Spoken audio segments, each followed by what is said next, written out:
This is the Demystifying Mental Toughness podcast, hosted by David Charlton, and you're listening to this podcast to help you build your own mental toughness, so that you can support other people or your clients better. Either way, you will learn more about developing this plastic personality trait that all but guarantees that you will perform better and lead a more prosperous life. Hi, I hope that your day is going well. It's not long now till Christmas, and I'm sure that a number of the listeners may well be jetting off to the slopes skiing. And if that is the case, you're going to be interested in this episode. It's where I bring a guest to you from snowsports, an angle which I've touched on twice before, with a snowboarding angle in episode 46 with Kate Mackay and with Dan Steele in episode 110, where we looked at bobsleigh and mental toughness. This time, skiing is the topic, where experienced coach and author Derek Tate and I chew the fat about recreational and elite skiers, pushing boundaries and comfort zones, positive and negative self-talk, getting into a flow state, mindfulness, and a whole lot more is discussed, where we go back and refer to his book on a regular basis, 6 Steps for Training the Mind. Enjoy listening.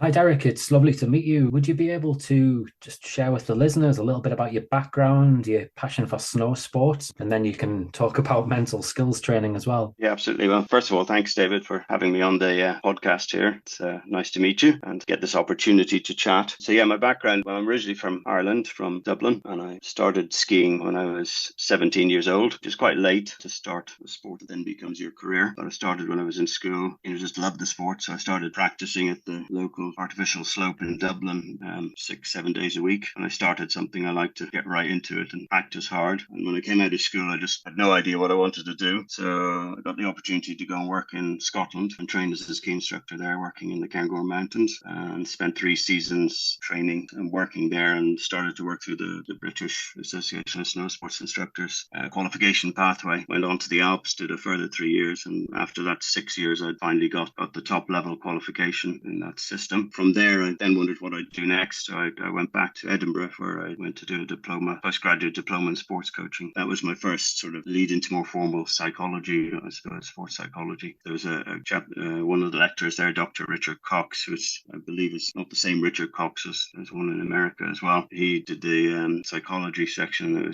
I just loved it. Every time the sessions that were there, I was just loved hearing the stories he told about all the different teams he worked with. So that's really when I started getting into that and reading every book I could find, especially ones that related to skiing. Inner Skiing by Timothy Galloway, Skiing Out of Your Mind, all these sort of books. And then I stayed on in Edinburgh, got more involved in coach education, working for the national governing body, Snow Sports Scotland, race coaching at Artificial Slope at Hill End in Edinburgh. I suppose that got me more involved with the competitive athletes. And then after that, I sort of moved back into the recreational side of things and came out to the Alps, eventually set up a ski school here in Chamonix in the French Alps with my wife. Been running that for now. This will be our 18th season with the ski school. Well, I turned 50, so I think that was a milestone in itself. So I went to the Masters in Applied Positive Psychology, and that kind of helped sort of bring all the stuff I'd done within sports psychology together and make more meaning of it, I suppose, for how I'd gone through my own life as well as a ski instructor and as a coach. Yeah, marrying those two aspects of psychology together has been very interesting. That sort of led me down the route of discovering flow as a psychological state, and the work of Mihai Csikszentmihalyi. That was something that really interested me, and that's where I focused on my research and dissertation with my master's. No, I love that. That's great for you to share that with the listeners. I'm quite intrigued. Obviously, you've got your experiences of working with the recreational skier and the more elite skier there. From a mindset perspective, what could that recreational skier sort of learn from the elite skier? I suppose in snow sports, the mental side comes into whichever. It doesn't matter whether you're a recreational skier or elite skier. It's a little bit of context, I suppose. The elite skier is perhaps in a competition, and it's all about time around the gates and getting to the bottom fastest. But the recreational skier perhaps isn't always focused on that, although some are. But I think the thing I would put across is that the same mental skills that you can train for elite skiers can be easily applied to recreational skiers. The different aspects that you can look at, whether it's your self-talk or your whole attitude, how you can prepare for the sport. All of these things correlate with what elite level performers do. So I think you can look at all the things they do and adjust it, if you like, to the recreational side of the sport. I would imagine with the recreational skier that you're going to come across people who are quite fearful of actually getting on onto the slopes, whereas the elite skier, well, they might have that element of fear about maybe fear of failure. But yeah, I suppose that word fear, it's going to be very different interpretation depending on type of person. Yeah, I think so. I suppose with the elite level, the one fear that would come in sometimes is getting back from injury, because you can have some pretty bad injuries in ski racing. So that might be an anxiety that comes in from that side of it. But yeah, with recreational skiers, it can be all sorts of things. The sport is so open compared to many other sports. The environment changes so much. Every time you go out in the mountain with the clients, it can be different conditions, so they could be skiing the same slope 2 days running and it's just completely different. And I have had people in the past where you'd have been skiing a slope the day before. Maybe the weather was quite misty. You didn't really see the slope, but you just coped with the conditions. You go back to the same place the next day. Perfect weather. They can see it and suddenly they don't want to do it because it seems too steep. But it's a lot of perception about, the mixture of the weather, the snow conditions, how busy the slopes are. And that's even before you get into going off-piste and all the challenges that you have with that as well, and the various other dangers of avalanche and the safety side that you need to be aware of there. So yeah, there's many different possible reasons why people will experience fear. In terms of the podcast, so it's called Demystifying Mental Toughness. I'm intrigued. What would your definition of mental toughness be for skiing? I was thinking about this before the podcast, and the first thing is that I found a definition that I really liked. Is actually a colleague that came up with a definition. I liked it because it sort of brings in the positive psychology aspect that I'm so interested in, and I'll just read it out here. It's the ability to navigate, manage, and overcome self-doubts, worries, concerns, and circumstances that prevent you from succeeding without compromising your well-being. That's from a lady called Gilda Scarf from 2021. She sort of quoted that. And what I would add to it is that I would say that it's having the mental skills that allows you to cope well with the demands of the sport, and in this case, snow sports, including high pressure situations such as snow sport instructor exams, the ever-changing open environment, and the competitive arena. Saying there's three sort of areas. There's the coach education side, there's the environment that the skiers are skiing in, particularly the recreational skiers, and then there's the competitive side of it as well.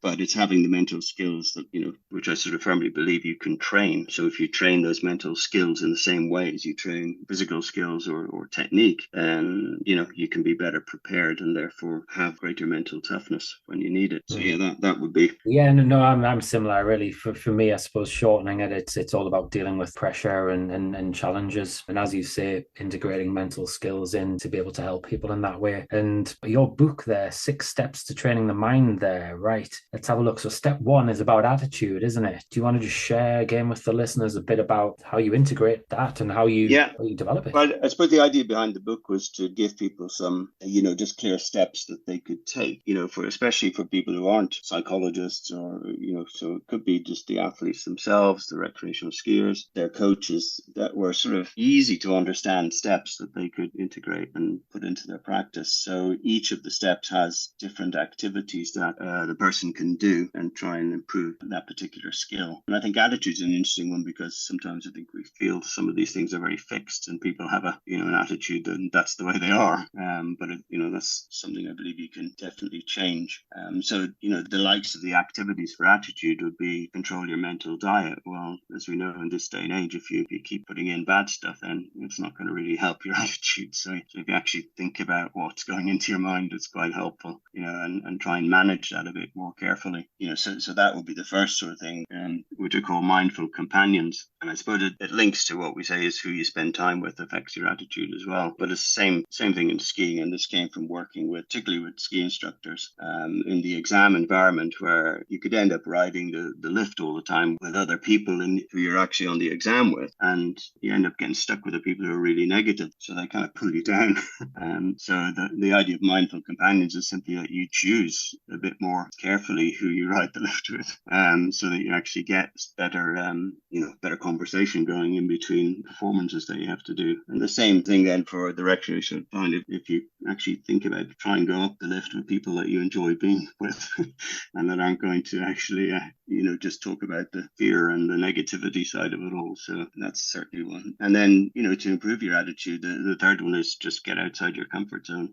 It kind of links to other stuff in the book, but it is just don't get stuck, just don't get into the comfortable place all the time. Push yourself a little bit. How do you actually actually do that? Because obviously we're creatures of comfort, aren't we? Well, I think you can learn that. So if I go with the skiing context, then I always think of skiing being in learning zones. Anyway, there are periods of time where we clearly need to be in our comfort zone because we need to maybe, repeat stuff over and over again and get good at it. So if we're developing a physical, technical type performance, then we need to be in the comfort zone where things are predictable. But then we need to challenge that. If we're going to actually push the skill level and get better, we need to get outside our comfort zone. And so I think the same can apply to the mental side as it does to the physical side. We just need to push ourselves, whether that's standing up in front of a group of people and talking, or whatever it is, or interacting more in a social situation. It's just pushing yourself out of the norm all the time. And I think that can help develop a better attitude. Actually links us quite nicely with the next step, isn't it? In self-talk, because obviously, we can talk ourselves out of those situations quite absolutely easily. Yeah. I mean, self-talk is, and some of the feedback I've had from the book already is people just straight away can relate to the self-talk one, and how it can be so destructive if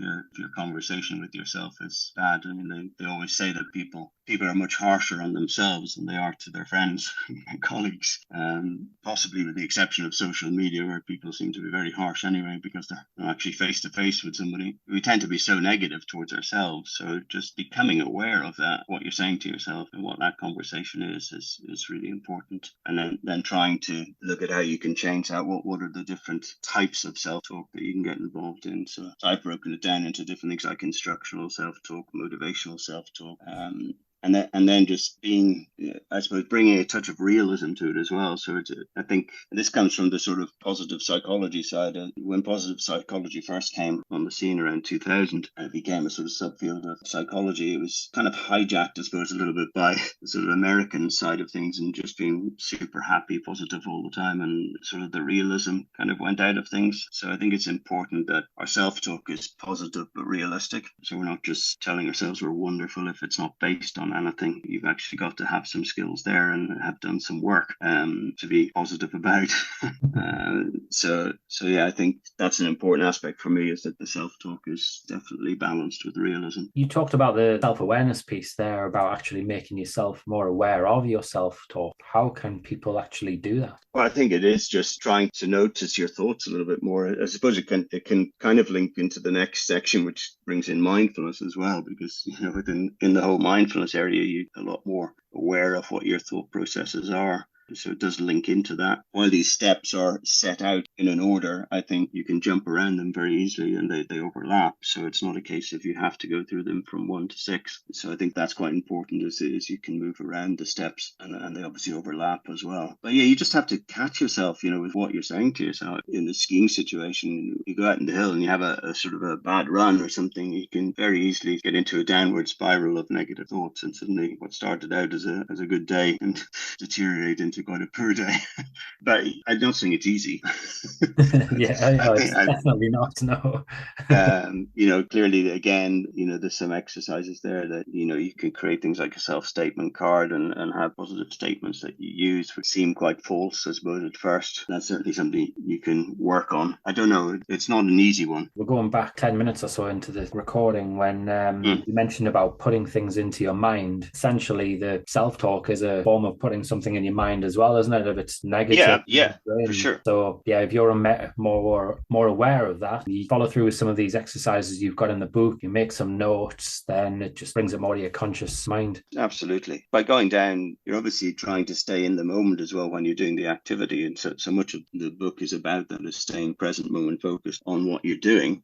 So anything you can do, so using mood words and things like that to actually, which assist the performance that you're engaged in, can be very helpful with that. Giving yourself actual instructions in terms of the talk that you use is obviously important, and not letting that drift off into thoughts about what if, or what happened in the past. So it is keeping away from the possible negative things of the past or the worry about what might happen in the future, and stay present moment. The challenge there is when you do have those negative thoughts is actually just trying to accept the fact that you've thought negatively and don't beat yourself up for it. Would you say that's true? And then try well, again, that's very much where the mindfulness, that's where we're trying to have a different relationship with our thoughts and be much more accepting of the thoughts that we're having. So it's almost as if you're viewing them rather than getting immersed in with them, or in one leading to the next, as it were. So it's detaching yourself a little bit from those thoughts, but yes, accepting that they're there. The mindfulness side for me is obviously that's into the next area, but to do the master's degree, I didn't initially warm to mindfulness as a thing, because I kind of felt it was like this sort of buzzword that everybody was using around, and it was almost a bit annoying. But then I started to see there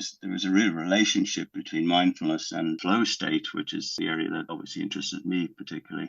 So there was definitely some commonality between them, and that commonality was about being in the present moment, being totally focused on what you're doing. So the big difference then was in flow. It was more about pushing your skill level and getting outside and stretching your skills beyond where you were, whereas mindfulness could be a much more passive activity. But that was the whole base of it. I felt if you could use mindfulness to train attention and to get your attention on what you're doing, that could potentially help you to get into a flow state. And that's where I went with my research when I was on the master's course. It was very much about using mindfulness interventions to try and facilitate flow. Tell me more.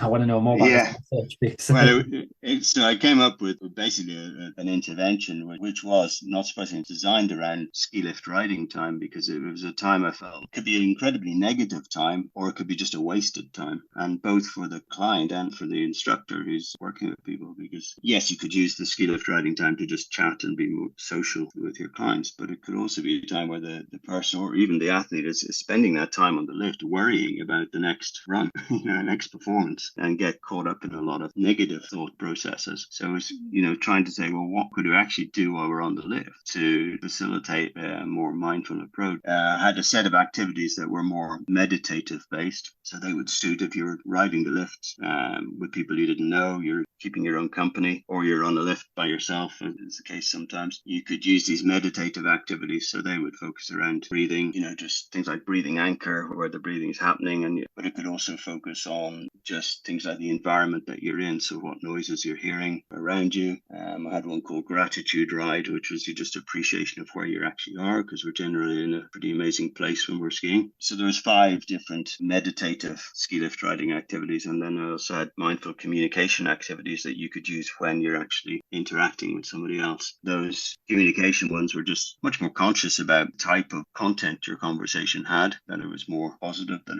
it wasn't overly technical as well. You weren't trying to show off to somebody. You were just being a lot more interested in the person you were with, just in yourself. This mindful companions is one, as the final one. So you actually thought about who you traveled up the lift with as well, so that they were more somebody that would actually put you in a better frame of mind, rather than somebody who'd pull you down into negativity. So I had these 10 activities that instructors could use. Now they were all preparing for this World Congress of Ski Instructors that happens every 4 years, which I've gone to a number of times, and this is happening in 2019. So the team were preparing for that. They hadn't performed at one of these congresses before, so they were new to it. So you're performing on the world stage, all the world's top nations are there watching you. So it's a reasonably high pressured situation. So the idea was that if we used these activities, it would help train the attention skills, and by doing so, increase the likelihood of achieving flow state while performing. So, use different well-known questionnaires before and after the training, and did semi-structured interviews with 5 of the 10 participants. And it was interesting what came out of it, because it did definitely help facilitate flow, but ironically, it did a lot of other good things as well. Like, it really helped to build a team. So the team morale increased hugely. They got on better with each other, because, as I always say, ski instructors to get to that level tend to be quite opinionated and think of themselves quite highly. So when you 10 of them together, the sparks can fly. The activities had benefits that I suppose I hadn't designed them to have, but they definitely came out from using those activities. Actually, it makes a lot of sense, that does, because certainly in a team sport setting, when you look at actually trying to develop team morale and team cohesion, then you would do a whole range of activities to get them talking about what they did last week, or what their goals are, various different things, just talk about themselves and their backgrounds. I can see how that interlinks. These ski lift riding activities, all of them could then be very easily applied to other aspects of your life. I was just trying to make use of this particular period of time that we have in this sport, which is maybe unique because you keep having to ride a lift every time, or so it's a time period again, which I'm always conscious of. Well, we can train mental skills at times you wouldn't ordinarily think of. So if it's mindfulness, you can do it while riding a lift, but you can do it while traveling to the venue, which is a big part of athletes' lives. They're traveling, so why not engage in some of this stuff at that time rather than having to set aside a particular time. It can be integrated so easily into various parts of your day. Yeah, and we talked before we actually recorded this about how many people fall into the trap of solely looking at the technical side. I'd Yeah. imagine on the ski lift up there, if there are thoughts about and doubts about the sport, a lot of it is actual around about the technical side. Yeah, I mean, it's not uncommon for your clients to come along to you, and that, I wrote a blog not long ago about, it was titled "Just Tell Me What I'm Doing Wrong," because it does tend to be for the premise that people come into a session with. Then, if I'm told what I'm doing wrong, well, it'll all be all right. You'll just tell me what I need to do and wave your magic wand, and that'll be it all fixed. But of course, it's not that simple, as we know. So coaching just doesn't quite work like that, and quite often people miss the whole aspect of, well, why not tell me what I'm doing well and see if we can make that better.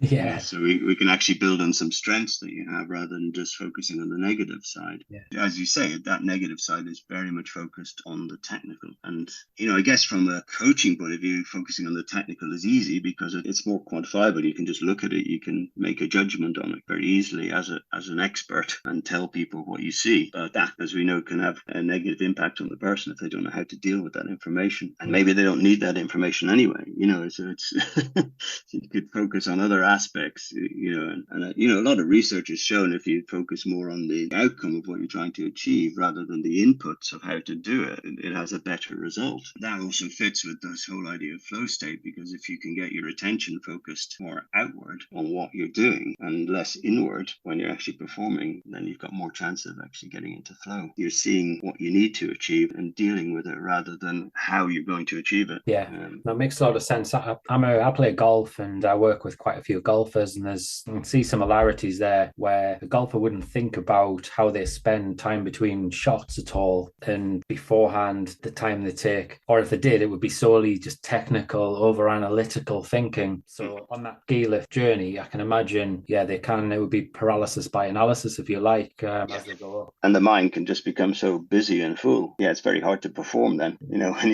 when your thought process is just, all over the place. It's a monkey mind.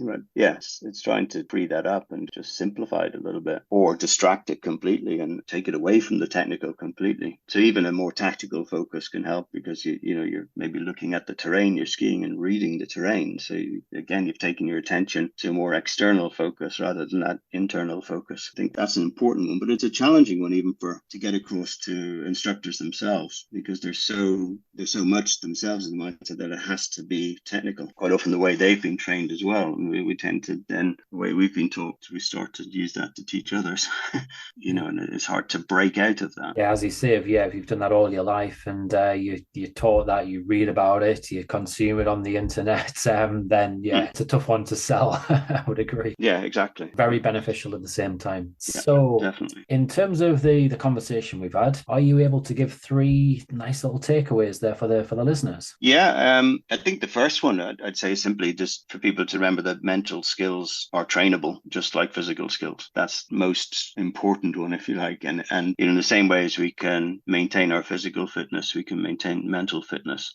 So we need to be constantly doing these things. So these steps that I have in the book, you can visit these exercises regularly and train your mental skills constantly. Otherwise, they become rusty. I think the second one is, whether you're an athlete or a recreational skier, you need to include mental skills training as part of your development. So you need to take a holistic approach to it. So it's everything that needs to be trained. I'm not suggesting that mental is more important than the technical or the physical. It's all important, but you need to get a balance of all of it. So I think that would be the second one. But in that is that don't use time as an excuse to say you can't do it, because it's so easy to build the mental skill stuff into other periods of the day, which are otherwise wasted. So the ski lift riding was the example of how I'd done that in snow sports. So that will be number 2. And number 3 is look to find flow. If you can, steps in this book are designed so that the 6th step is flow. So that is what you want to achieve. If you can achieve flow state regularly, you will have more fun. You'll enjoy what you're doing more. It sort of fits into the positive psychology side, but the chances are you'll also perform at your best. So in terms of it allowing you to perform as well as your skills you have, then if you can get into a flow state regularly, and I'd say flow through COVID-19, there was research done that found that people who experienced flow in lockdown, if they could find activities that were flow producing, it was more beneficial than mindfulness. mindfulness. So while they accepted mindfulness was a good state to get into, if you could actually find flow, you would manage better through kind of lockdowns that we all had to endure. So flow as a state is good because you grow through flow. So it's definitely something to try and aim for. Find activities, whatever it is. Do that research out now.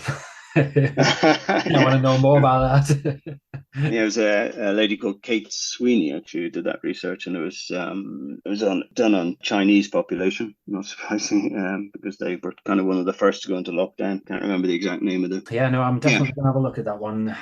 It's going to be like really, really helpful for people to understand a bit more about it. Yeah. So Derek, look, this time has flown to say the least. Really enjoyed the conversation. I'm sure the listeners will get an awful lot out of it. If they want to have a conversation with you or get in touch, where can they find you? So one of the main sites is paralleldreams.co.uk, which is the sort of Parallel Dreams Coaching Academy. There's a lot of stuff on there, links to my author page as well, and to coaching stuff that I do. Derek Tate author as well as sort of Instagram and links as well, so you can find me that way. And we're also on basschamonix.com, which is BASS Chamonix.com, which is the ski school out here in Chamonix, which I run with my wife.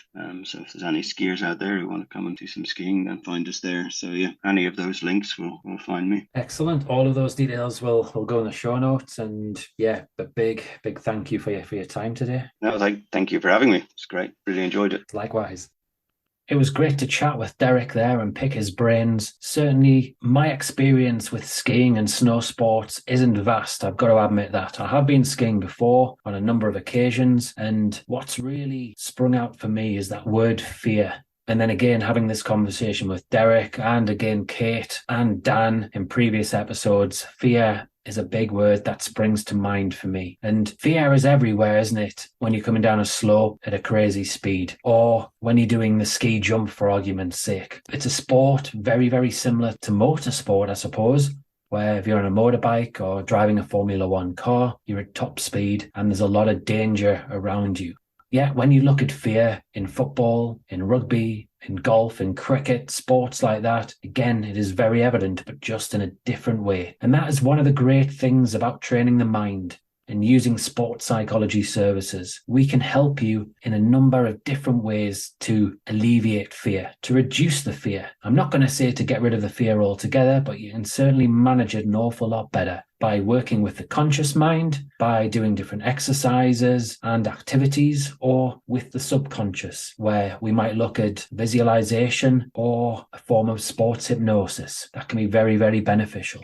So, if you'd like more information, go back to our website, www.sport-excellence.co.uk. Have a look at the resources section there. We've got a library where all of these topics are discussed on a regular basis, be it in blogs, podcasts, or on videos. Or you may want to join the Sports Psychology Hub, a group that I've got set up on Facebook, which is growing by the day. Have a fantastic week and enjoy getting yourself sorted for Christmas. If you enjoyed this episode of the Demystifying Mental Toughness podcast with David Charlton, do check out my website, sport-excellence.co.uk, and my online sports psychology resources. The Sport-Excellence website has essential resources for anyone looking to build their own mental toughness or the mental toughness of their athletes or teams, or if you want to achieve peak performance more often or optimal functioning. The Sport Excellence website has everything you need to keep moving forward and thrive. So go